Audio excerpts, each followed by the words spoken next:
അരുൺ, എന്താണ് അവിടെ ഇപ്പോൾ സംഭവിക്കുന്നത്? ജനങ്ങളുടെ ഭീതി അതുണ്ടോ ഇപ്പോഴും? അവരുടെ ആശങ്കയിലാണോ അവർ?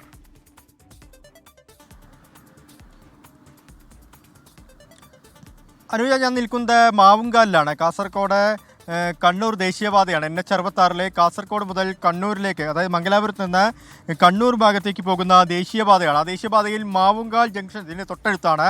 ഈ മാവുങ്കാലിലാണ് ഈ വിള്ളൽ രൂപപ്പെട്ടിരിക്കുന്നത്. ഇവിടെ ഇന്നലെയാണ് ഇതിന് തൊട്ടപ്പുറത്ത് സർവീസ് റോഡ് ഇടിഞ്ഞത്. ആ സമയത്ത് നാട്ടുകാരുടെ പ്രതിഷേധമുണ്ടായിരുന്നു. പക്ഷേ അതിനുശേഷം ഇവിടെ ഇന്നലെ ഉച്ചയോടുകൂടി വിള്ളൽ രൂപപ്പെടുകയായിരുന്നു. 2 സ്ഥലത്താണ് വിള്ളൽ രൂപപ്പെട്ടത്.